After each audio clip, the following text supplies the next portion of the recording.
So, in the news this week, Martin Scorsese again has a go at the MCU the way that he tends to do every couple of years. He has a go at them for not being real cinema. He's now asking, well, this is all part of the promotion for his new film.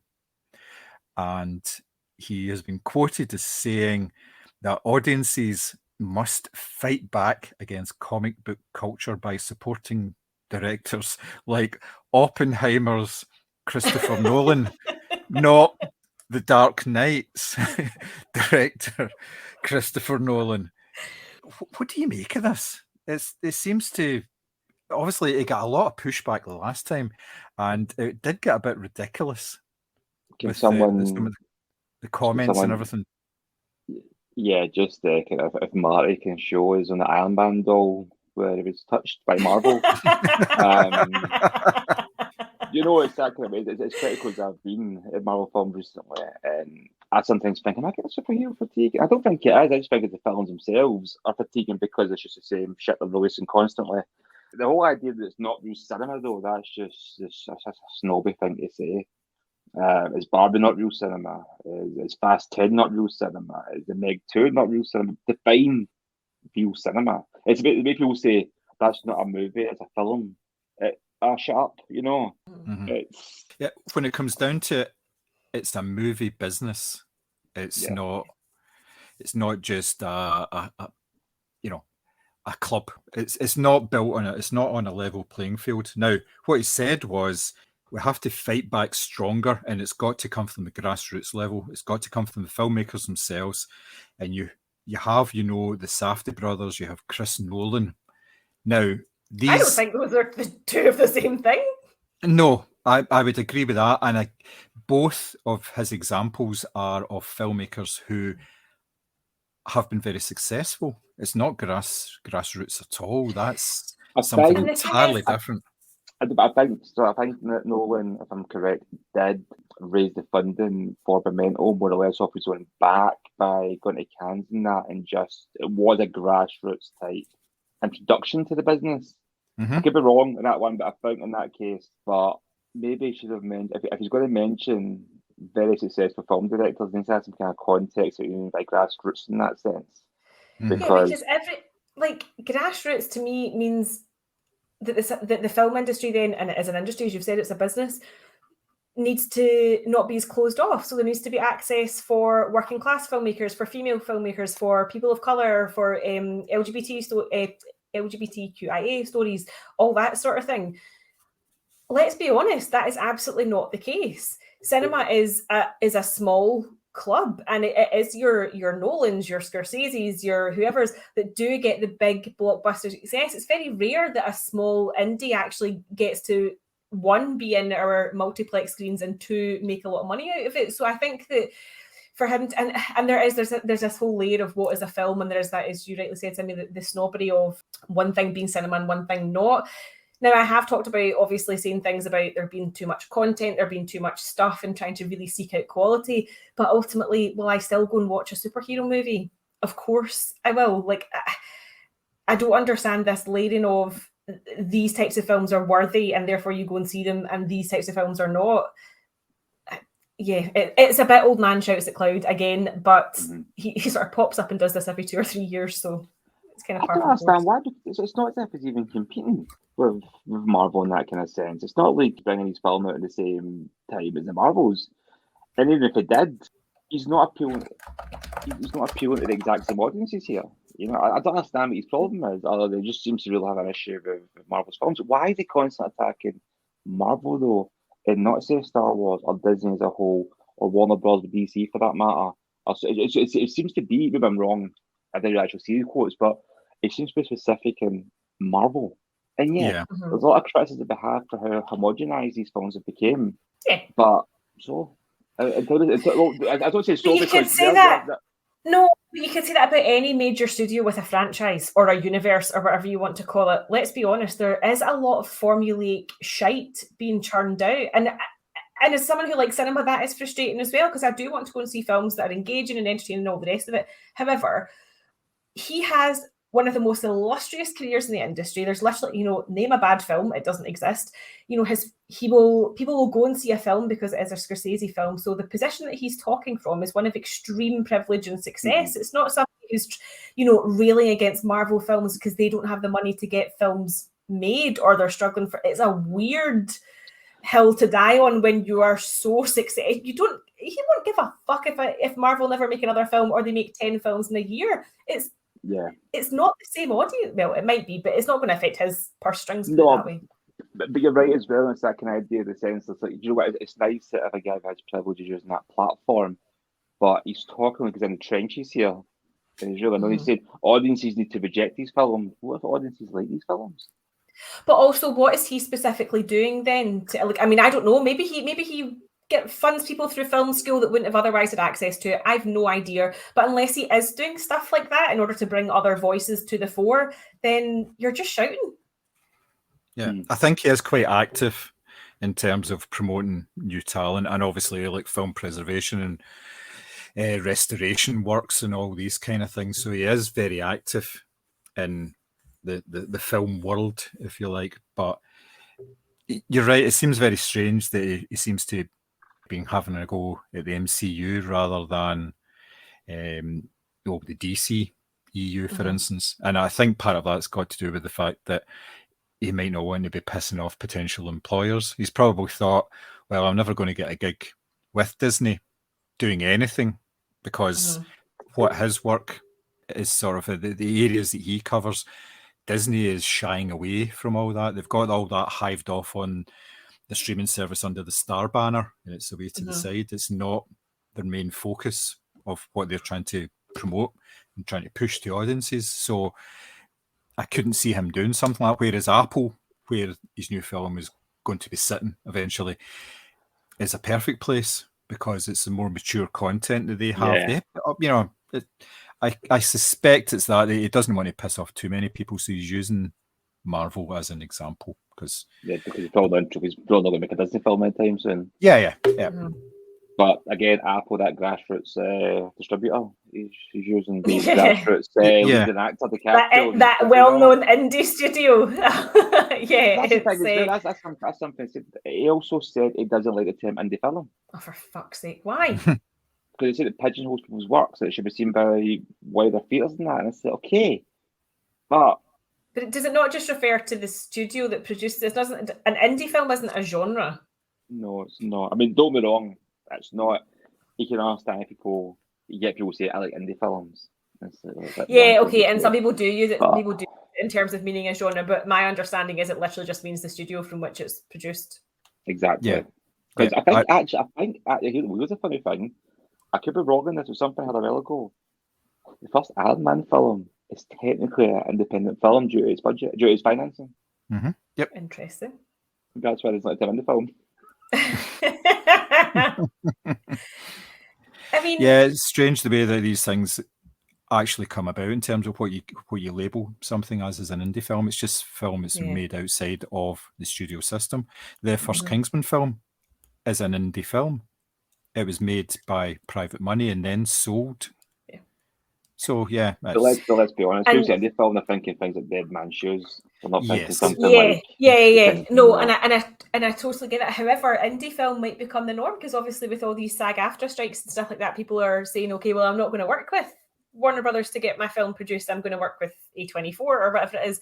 So the term indie film might actually kind of not lose meaning, but if people are moving away from bigger studios to work with smaller production companies, and that includes big names, because there was a lot of big names who were out in strike. You get your Bryan Cranston, your Jessica Chastain, your Pedro Pascal, all that sort of thing. If all these people are moving away and making a conscious choice not to work with bigger studios, does the term indie film sort of lose its meaning anyway? Yeah. And then what will Marty rail against? Yeah. I thought you were going to say, like, for yourself, an indie film is something with a reasonably high Bobby count. I mean, in an artistic way. There probably is a high correlation of artistic Bobby usage and indie film production company. For the audience, we are talking about Rotting in the Sun. Yes, the which new is a very movie good film. Yeah, which is a And very that's a good good point, film. because you get a lot of independent, not a lot of independent films, but you get independent films like Nine Song, for example, that have unsimulated sex in it, Mhm. and not much is made about that in the same content. As I felt a few while ago, that independent film could come out tomorrow with an unsimulated sex scene in it that wouldn't get anywhere near the same kind of backlash as Florence Pugh on her tits and fucking Oppenheimer. Now I get one's a bigger film we're going to talk about. But independent films get a pass for a lot of things that a blockbuster film or studio wouldn't, even in terms of themes. Yeah. I think with an indie though, it's almost like what John says about film festivals. There's an expectation of like either misery porn or actual porn. So Yeah, I and think they do get a pass. For somebody that was at the Loch Ness Film Festival, the amount of stuff that gets sent in was like that until we actually started telling people we were preferring more comedies here because we're just getting a lot of miserable films and they just enjoying them. Not fun. We're showing them in pubs, you know. No, so I mean the point of it is not to enjoy yourself; it's to suffer for the art that you're seeing on screen. But it's funny because people are talking around saying, "Oh, but real cinema should be enjoyable. It should be endured." I'm not saying you can't. I'm not saying all films should be enjoyable to that extent. There's some films you watch and they just move you in a certain way and you feel them. Ridiculous. But That's like saying watching Singing in the Rain, which it's one of the most joyous spectacles you could ever watch, but it's also a really fucking brilliant example of cinema. But you don't come away from it thinking, God, I could change the world, you know, other than I could maybe learn a tap dance routine. Like, it doesn't have to be this highbrow shit. Like, no, not at all. And that goes back to I hate that term elevated horror. That's just people saying, I want to say I like horror films would be above your slasher. Yeah, but that comes down to snobbery of people thinking that horror is boobs and blood as opposed to a slow burn sort of psychological thing. So that's why that term, I firmly believe that's why that term has come into use, is because of snobbery. Speaking of which, have you seen this trailer? Have you seen the teaser for The Toxic Avenger? No, I've not seen it yet. Oh my God. Are you going to say it, please? Yes, I will send you. I didn't know what to think of this film, and I heard it was getting remade, especially with the production and cast involved in it, because this is like a trauma film, and it looks mental. It looks absolutely mental in a way that I hope does well. I hope it's good. Nice. Interesting. But yeah, it's that kind of thing. It's like giving some sort of bit of elevated horror, cinema, film, or movie, and that. And it's just like, not everyone has to be so tribal. You should be allowed to watch Guardians of the Galaxy 3, Iron Man 7, or Star Wars Episode 405, and still like Bobby films. Mm-hmm. Yeah, I mean, and listen, I'm the first to complain that there's nothing to watch, but I think that for me, I mean, like I said, I've watched loads of Marvel films, I've watched, all your Mission Impossible films, all those sort of ones that I would say are kind of slightly on the more vacuous side of cinema, and I'm okay with that, because to me that is still cinema. There's still craft involved there, there's still art and time and blood, sweat and tears that have gone into it, so I can watch that every bit as much as I can watch, something like, I don't know, I'm trying to think of something highbrow that I've watched recently. Nothing like that. Corpus Christi that I watched on, maybe that's very like, it's dark, it's grim, and there's a real story and there's a morality tale there, and it's in a different language and there's subtitles. But I can watch both of these things and come away thinking that was a great piece of cinema. I don't think there has to be this hierarchy of, this is the lower end of cinema, and if you like this, then you're stupid. And if but if you like these films because you put the subtitles on them, that means you're really clever and obviously really arty. Like, why can't we just accept that cinema's a spectrum? Yeah, and I've got a theory as well when it comes to that. I think you put subtitles in a film, things like the places like the Guardian will automatically add a star to the review. The Guardian liked the Bobby film. They liked Rotting in the Sun. Of course they did.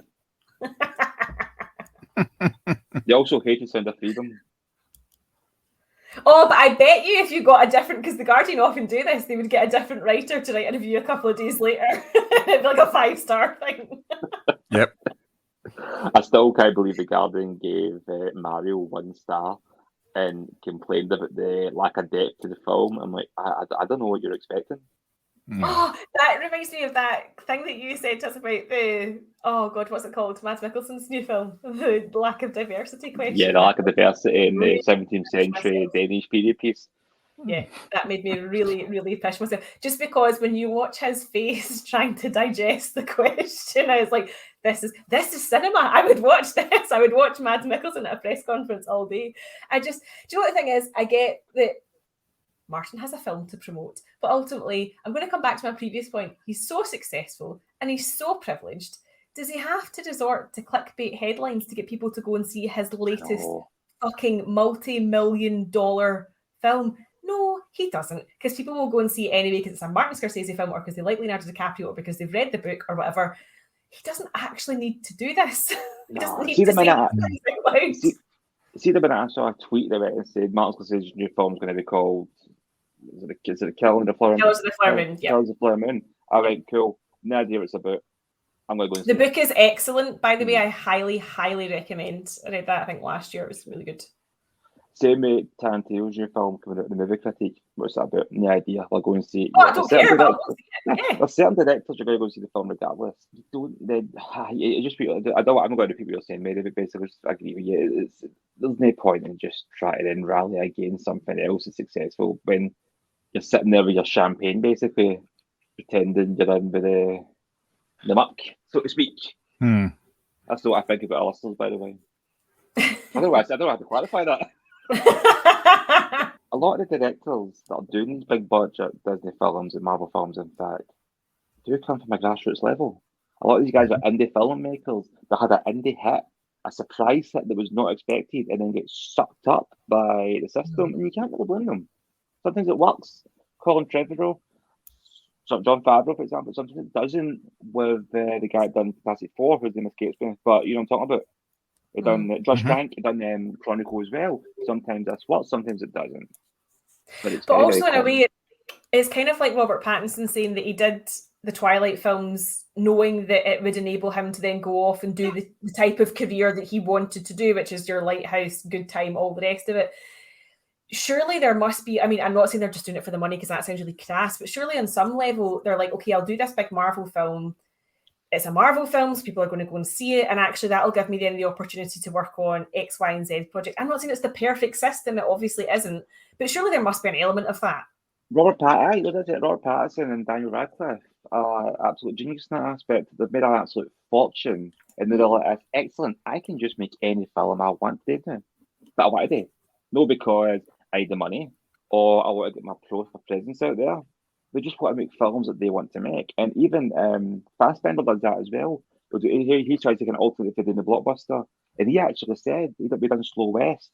He wants to make low budget films like that because he wants to help filmmakers and elevate them. So he'll take pay cuts in that to star in these films so he can lend star power to the film and elevate it. Whereas Scorsese, I would say, doesn't do anything about it. But he's urging people to go against the grain. I think it's a very strange marketing tactic for these promoting this film. Yeah, because like you said, people are going to go and see a Martin Scorsese film no matter what. So why is he not putting more rising stars or, new talent in rather than having another film with Leonardo DiCaprio in it, another film with Robert De Niro in it? Why is he not promoting grassroots in the way that he's preaching? And like you say, people would still go and see it because it's a Martin Scorsese film. I would go and see it. I'm going to go and see Killers of the Flower Moon, because it's him, So you can't have it always. You just can't. No. And if you're not going to basically practice what you preach, then just give a standard interview and say nice things about the film and, try and encourage people to go and see it, People are not that bothered. Yeah, and people try to bait you. You're 78, It's the thing is, was he baited? What was the wording of the question that he gave that answer to? Was he actually baited, or did he just bring this up out of nothing? It sounds as if it's something that he still has very strong feelings about it, because this isn't a tabloid thing. This is GQ. This was no, I know. So, I just mean that, like, we've obviously heard this from him before, so I wondered what was the wording of the actual question. Was it an unprompted response, or is this just something he is very, very angry about for whatever reason? I very much doubt it was an unprompted thing, because especially because he's got Apple TV Plus behind him, they would not allow questions that they didn't approve. They would not have allowed that interview to go out as it is, unless they were happy with it. Yeah, because he's not rallied against streaming services or anything like that, which obviously would be biting the hand that feeds you, as it were. But it's just this very specific rallying against the the MCU, which is such a it's the MCU and the fact that he's talking about AI, filmmaking by AI now. You Also see that I completely am on side with. I don't want an AI writing a script or generate, because the thing is, was it Bob Iger came out and said, we can basically recreate an actor from AI and make them do nude scenes or get them to say anything we want. Like, fuck, that is insane. That is absolutely insane. No AI, no writing scripts, no taking the place of actors, no making actors do things that they wouldn't consent to in real life as a human. Totally with them on that. But the MCU rage, I'm not actually sure where that stems from specifically. Before, not so much Netflix were using AI to write the scripts, but they're using algorithms to write the scripts. Yeah, they were. Is that not what happened with that? Red Notice. Yes, that's it. Yeah, and it was horrendous. It was a messy film. Here's a quote for Scorsese a few years ago when he was first asked about it. He said that like theme parks, it isn't the cinema of human beings trying to convey emotional, psychological experiences to another human being. I don't think that's a very strange thing to say, because the film have to do that by Scorsese's standards. Because I could argue Marvel films do that to an extent. Some of them do, some of them don't. That's a good thing to say. But other quotes by other filmmakers, just so just picking Marty here. Ken Loach called them boring. Francis Ford Coppola called them despicable. I hate them. Jane Campion said, I actually hate them. If you've got a Ouija board to hand, you can bet Cecil B. DeMille will dry the glass around to spell Ant-Man is a wank. It's actually quite a good quote. That is fantastic. That is absolutely brilliant. I'm just kind of like, well, despicable. I hate it. That's a bit strong to label a genre. And it's funny because can you imagine he turned and said that about other but again, genres? these are people who have made, and I'm going to use this in inverted commas, like worthy films. So I feel like they're perhaps approaching cinema from an entirely like they're not going to watch the Sleepover Club remake or whatever it was you said earlier. Like they obviously belong to a certain kind of filmmaking or a belief that filmmaking should do specific things, and part of me's like, just leave them to it. Originally, when I was watching Barbie, I thought they were a bit harsh with the Godfather thing. Fuck Coppola. I get what they're coming to do.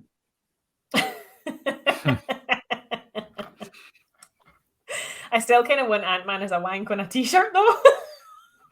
Just to clarify, in case you say, actually Ant-Man is wank, but Ant-Man's a wank. We should make a t-shirt. Ant-Man's a wank. Moviescramble podcast t-shirts. If you're interested in doing merch, if you want your Ant-Man's a wank t-shirt, please email John.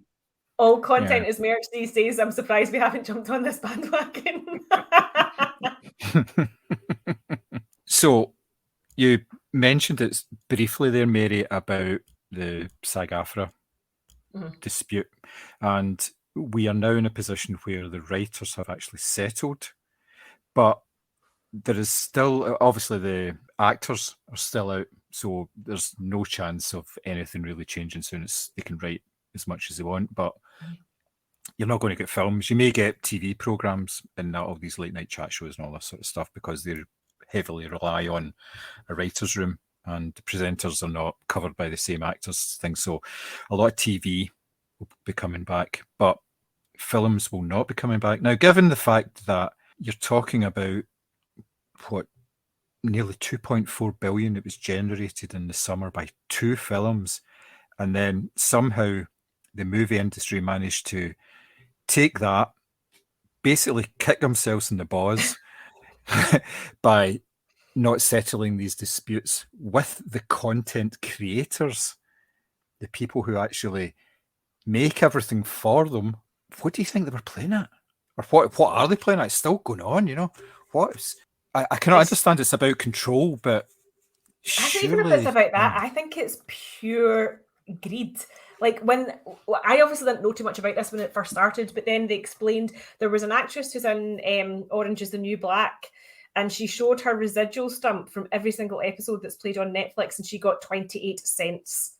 Mm-hmm. And in order to get healthcare, which, as we know, healthcare costs a fortune in the States, in order to get healthcare, you have to be on, is it $26,000 or $28,000 a year? Yep. And most of these people are just jobbing people. So they are like sound, props, costume, writing, dolly grips, you name it. These are just like working professionals, which means they're absolutely not hitting that benchmark to get the health insurance. Not everybody who goes into movies is a Scorsese or is a Brad Pitt or is a Tom Cruise or whatever. So for me, again, it just shows the huge disparity between, you know, the glamour that you see on the red carpets, the film festivals and all the rest of it, and the reality of what it means to be working in that industry where you physically can't afford to get sick or die because you don't earn enough money, where you can be on a hit TV show and have a lead role and be earning literal pennies. And unless you really, really do make it to, as I say, the Brad Pitt levels of fame, you are seen as disposable by the powers that be. And it's with all these strikes we've had, obviously, not just in the film industry, but we've obviously had like train strikes, nursing strikes, teacher strikes, all of these things up and down the UK and across the world. It really just goes to show that it is the ordinary working people who are continually being fucked over. And this nonsense threat of, you know, well, okay, quit your job or go on strike, we'll replace you with AI. I can't believe the audacity of the people who are running these studios or whatever it is to turn around and say, we'll replace you with a machine, as if you are not a living, breathing human with bills to pay and a family to feed and potential health crises to stave off. Like, it's the arrogance of it. And that's why I think, in a way, the whole, you know, Martin Scorsese railing against Marvel films, like, you're putting hundreds of thousands of people out of a fucking job with your nonsense comments about don't go and see this particular type of film. Like, it's so crass. It's so out of touch with what it means to be a working person. And I'm going to get off my soapbox before I keep going, but that's where I'm at with it. Yeah, completely agree with that. Thomas, what do you think? It's a weird one because think back in Napster, and Napster went and changed the game because they came along and in a way kind of forced companies, mediums to go into a streaming style service. It ended up benefiting the people who were supposed to be fighting against. It did end up screwing over like artists at Spotify, for example. Artists get pennies for streaming. They've got more for an album. When it comes to residuals through a streaming service, as you say, they're 28 cents and things like that. Artists are still getting the raw deal out of this, so you can't really blame them for striking it, to be honest with you. And there has to be some sort of compromise because they can't keep productions suspended indefinitely. And I think they are starting to kind of like meet in the middle of that. You kind of mentioned the fact that strikes in Beverville just now, maybe, and that does seem to be the kind of case. Maybe it's, again, I don't actually use the bandwagon for such a serious topic. But, you know what I mean? Maybe people are saying, well, do you know what, maybe we should rise up a bit more. I just talked to my mate last week about some publishing, and he was explaining how the like songs work when it comes to Netflix and licensing and things like that. It's a tough. I don't see these companies willingly losing money to pay people fairly. No, and that's the thing. It's so going to go up in price. I don't know what's going to happen. Put it this way, they're not going to lose out. No, absolutely not. I mean, and I use streaming services. I use Spotify, I use Netflix, all that sort of thing. But I also think that, you know, just fucking pay people properly. But you're right. I agree. In order for them to pay people properly, is it that your Netflix subscription goes up and therefore do they lose money because less people use it and therefore more people?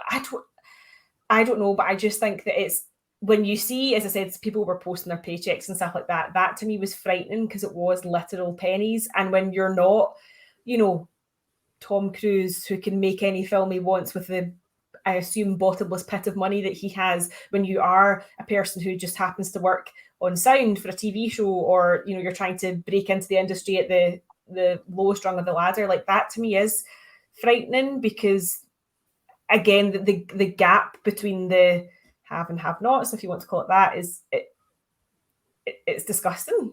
And it's not just the film industry, it's every industry. It's you know, people who are working as nurses or teachers or whatever who are having to use food banks because their salary doesn't cover their rent and their heating. It's widespread, but I think the film industry in particular, because it is seen as so glamorous and we have access to box office figures, so we know that films are making $1 billion and stuff like that. That money sounds ridiculous in comparison to somebody who's literally begging to get paid $26,000 a year or whatever it is. That to me is insane. No, it does, and it's that thing as well. We're talking about streaming, and yeah, I've got a few streaming services as well. very few people just have Netflix or Prime or whatever. People have a few, and that bubble's going to bust at some point because you mentioned Absolutely. earlier you don't have Lionsgate. Mm-hmm. And you mentioned Shudder, you've got Apple TV. There's all these different streaming services, and you can't subscribe to all of them. You really can't. It used to be a case like your terrestrial television. They get something like Sky or cable or things like that. You'd pay a set fee to have all this. They don't want you to pay individual fees for every single channel, it feels like. And you can't do it. And then you get something like Disney, for example, or saying, yeah, we want you to go and see the Marvels, but you go and see the Marvels, you Disney Plus subscription, and watch 3 different TV shows before getting to see it. And people are like, that's a lot of time and money to invest. Maybe I'll just not go and see the film. Yep. I'll go and see something else. So I think the streaming service itself is going to burst soon. It absolutely is. Yeah. And maybe the strikes will help with the catalyst for that because it doesn't seem very sustainable. And maybe it's not a bad thing because there's too much content getting churned out that people aren't watching. Yeah. Churned is the right word, yeah. It's just diluting the playing field. Yeah, I'd almost rather in a way if Netflix said, oh, we can only give you, say, 3 new films a month, but we're going to guarantee that people are all paid fairly and it was written by a human. I would much rather they said that than here's 50 new films landing on Netflix this October. Yeah. I don't need 50 films, and I'm never going to watch 50. I barely watch 3 films a month sometimes, depending on what's going on. So I'd much rather that the content was less and the pay was fair and the quality was there, as opposed to, as you say, the churn that's going on. Yeah, it seems like streaming services to begin with were a very good idea because it was, here's 9 years worth of a TV program that you loved, and you can watch all back to back. You can spend all day watching it. It's great. But now there's so many services out there that, like you say, you're not subscribing to all of them. You have to pick and choose. So therefore, the numbers are dropping on each individual service, or the newer ones there's not the same uptake. So the likes of Netflix and now Amazon Prime, they're saying, well, we'll introduce advertising. So we'll do that. That's and Prime of the latest one, I don't know if you read about that Prime are actually going to start introducing advertising, and selective advertising, we call it. So that'll be interesting. But they're introducing advertising into their programming. So, and there's no way around that. You have to pay more. It's not your standard package. If you want, non-adverts, you're having to pay more for that. So they're introducing another way for them to make money out of expense. Now, I don't know if you watch any of the free streaming services. Obviously, Amazon have their own and the freebie one, but like ITVX, for instance, that's pretty much funded by adverts, and there maybe is like 7 or 8 adverts in total on the service. So you're seeing the same. You're seeing Susan Calman every 15 fucking minutes. It's the same on Channel 4's streaming, because I was watching, it was a half-an-hour programme, and I honestly think the ads on an extra 15 minutes of that Royal Bank of Scotland advert was fucking awful. You see, the thing with the Amazon one, there's a lot of good films in the free section. I think, okay, watch that. I don't mind the fact there's adverts. Yeah. The fact that they're not, they're random. So it's halfway through a scene, an advert will pop up. And it just takes you to the film. Then you get back, and it's like that. It happens like twice. You're like, this is unwatchable. It's very much like when I was over in Spain in their standard TV stuff, and they show films, and they'll just show the film and then just cut off suddenly to go to an advert. And the advert can be like 5 minutes, 6 minutes, and it's just, or they have a news break and things like that, and then it just cuts back to the film. And then the film ends, and usually when you watch a film, you get all the credits at the end of it. No, they cut off and start another one right away, bang, right into the next one. And it's like, I noticed that in Spain as well. So I thought I'd fallen asleep and missed something, that then I was like, is this like, do you know what? It was one night we go back to the apartment and I had put on like old episodes of like The Mentalist or something, because it was the only thing I could find that I could follow, because obviously it was in English and I don't speak Spanish. And I must have dozed off. And I woke up and I was like, is this the same episode? But it's because they do that American thing where it literally cuts to the straight. And you know what? If Amazon do that in the middle of films, that's going to be awful. And I actually thought initially when you said advertising that you meant like product placement. So like Jack Reacher would be like, Alexa, going to help me get this bad guy or something. I thought you meant product placement. My brain wasn't working there. So that would be even worse if they did that. No, but that is a biggie as well, obviously, product placement and stuff. But actually, I think in Netflix now they actually put a banner up saying features product placement. I'm sure I've seen that on some stuff. It may have been them, it may have been somebody else, but I've actually seen it on one of this, this show involves product placement, and you say, no shit, yeah. Well, I assume Apple TV must do that because they obviously have like a whole range of products they could shoehorn into. Yeah, aye. Yeah, that the new Marin Scorsese film is like this. We need to get some help. Don't worry, I'll call some help. Oh, I have a perfect 5G signal. What about you? Nah. What kind of phone have you got, eh? Marin Scorsese, please fuck up. Fuck Marvel. Yeah. So it doesn't seem as if the actors' strike is going to get resolved anytime soon, and it's really going to impact film releases over the next couple of months. Probably because there can be no promotion. I noticed that Adam Driver was promoting his Ferrari film at Venice because it's an independent studio, for example. Yeah. But again, people were kind of sort of saying he was a scab and stuff like that because he should technically still be striking as an actor, never mind the writer strike. So it'll be interesting because obviously you do potentially have your Napoleon, your Killers of the Flower Moon. Are these going to go ahead? Are they going to premiere? Are people going to walk the red carpet? Because, of course, the cast of Oppenheimer walked off their red carpet in support of the strike. Like, I don't know. Mm-hmm. I think that, well, obviously, they're pulling in Scorsese to do more promotion for that because they can't actually bring in any actors to do it. And especially with streaming releases, there's usually a set date. And it's that, and all the advertising, this is the date these are actually going to be premiering on the site. And if then they turn around and say, actually, no, we're going to delay this for 6 months, the subscriber numbers go down.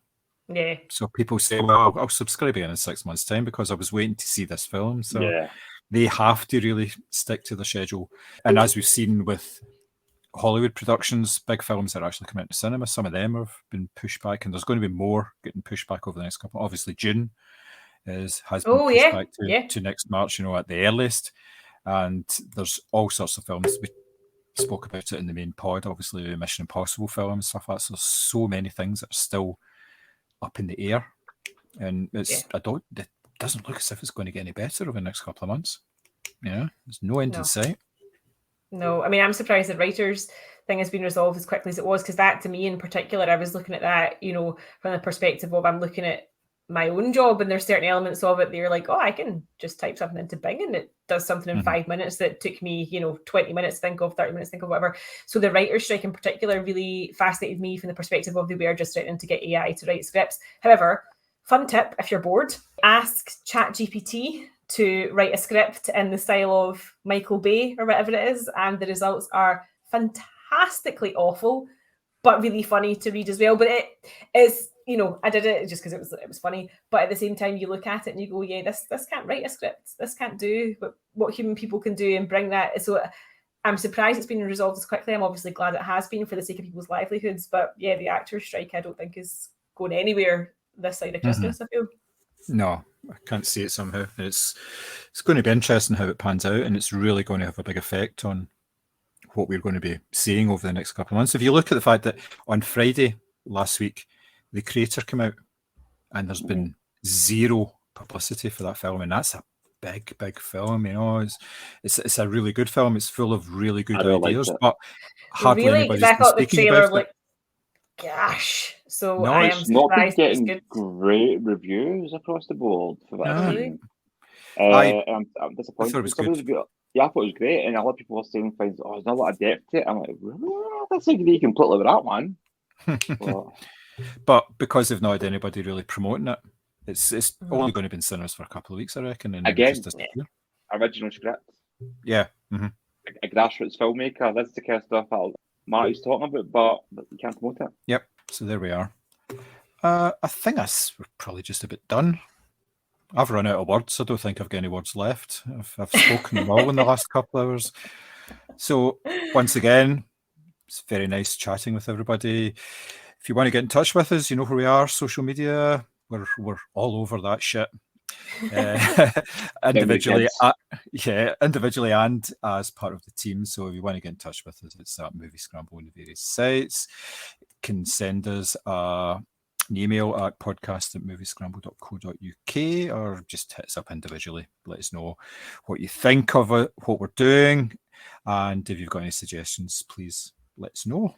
We are always interested in looking for new stuff to talk about, and if things go the way that we think they're going to go for the next couple of months, we won't have very many new movies to talk about. So it would be good if we could do that as well. So once again, thank you very much for your time and granting us use of your ears for a wee while. It's always very pleasant to try and get the word out there about how great we are, and we are great, and we know it. We are an undiscovered gem as far as I'm concerned. So thank you very much, and I'll speak to you later. Bye.